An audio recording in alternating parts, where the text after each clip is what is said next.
सुप्रभात मित्रों, मैं पंडित मनीष कुमार शर्मा राशि दर्शन चैनल में फिर से आपका स्वागत करता हूं। आज हम जानेंगे कि हरतालिका तीज क्या है, इस व्रत की कथा क्या है, इसे क्यों करते हैं तथा इसकी विधि विधान क्या है। सुहागिनों के प्रमुख त्योहार में से एक हरतालिका तीज 11 अगस्त 2021 बुधवार को पड़ रहा है। हिंदू पंचांग हर साल श्रावण महीने के शुक्ल पक्ष की तृतीया तिथि को तीज का व्रत रखने को कहता है।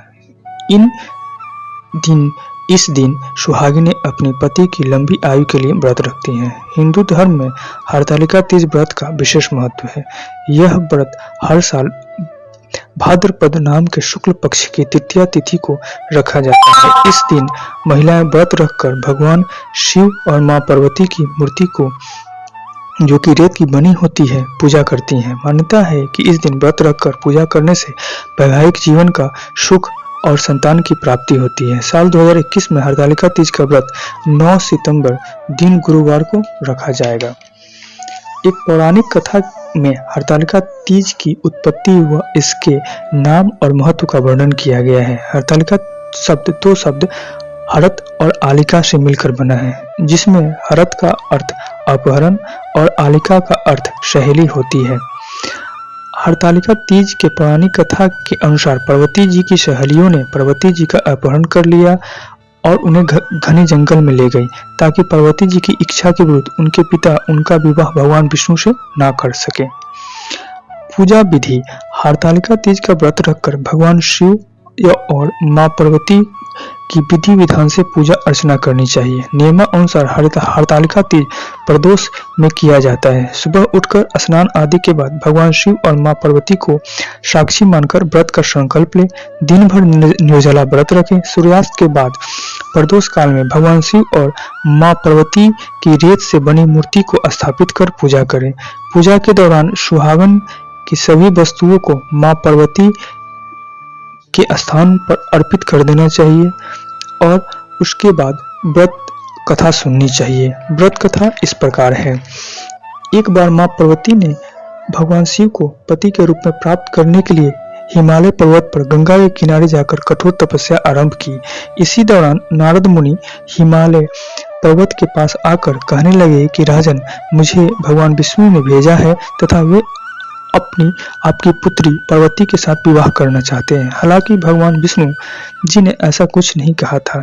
यह बात नारद मुनि द्वारा स्वयं गढ़ी गई थी। नारद जी की बात सुनकर हिमालय मान गए तथा देव ऋषि विष्णु भगवान के पास गए तथा उनका विवाह संबंध हिमालय के यहाँ होने की बात कह दी। दूसरी तरफ जब हिमालय ने पार्वती को उनका विवाह विष्णु के साथ तय कर जाने की बात कही, तब पार्वती को बहुत आघात पहुंचा। मन ही मन भगवान शिव को अपना पति मान चुकी थी। सारे सपने चूर हो जाने पर वह जोर जोर से विलाप करने लगी। एक सखी ने पार्वती के दुखी रहने का कारण पूछा तो उन्होंने सारा वृत्तांत सुनाया और कहा कि वे भगवान शिव को पति रूप में पाने के लिए कठोर तपस्या आरंभ कर रही है। उधर मेरे पिताजी मेरा विवाह भगवान विष्णु के साथ तय कर रहे हैं। आप ही बताओ मैं क्या करूं? तुम मेरी मदद करो, अन्यथा मैं अपना प्राण त्याग दूंगी। सखी पार्वती जी को इस समस्या से निकालने के लिए रास्ता दिखाती है और उन्हें एक वन में ले जाती है, जहां उनके पिता हिमालय तथा किसी अन्य को पता नहीं चल पाए। कई दिनों तक पार्वती जी के न मिलने के कारण उनके पिता को नारद मुनि के दिए गए वचन के भंग होने की चिंता सताने लगी। दूसरी तरफ पार्वती जी एक गुफा में सरिता के किनारे बैठकर तपस्या करने लगी। भादो शुक्ल तृतीया के दिन शिवलिंग की स्थापना कर व्रत रखकर रात्रि जागरण किया।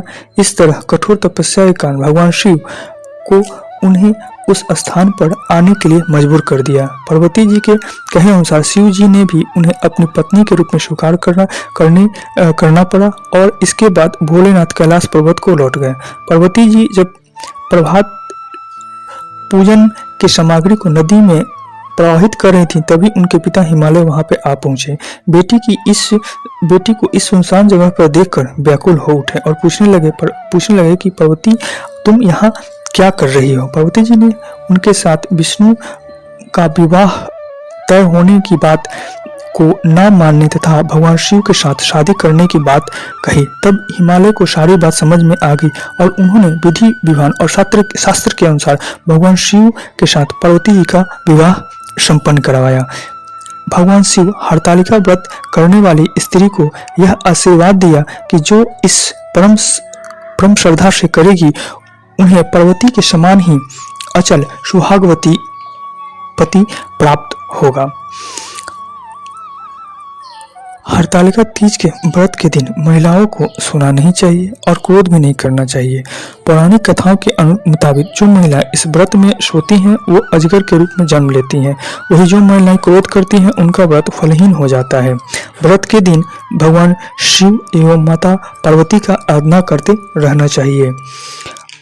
व्रत में निरंतर भगवान शिव और माँ का नाम का आचरण करते रहना चाहिए। यह एक अति कठिन व्रत माना जाता है। इसमें महिलाएं सुबह से दूसरे दिन तक बिना पानी ग्रहण किए रहती हैं तथा अगले दिन शुभ मुहूर्त में जाकर पारण विधि पूर्वक करती हैं।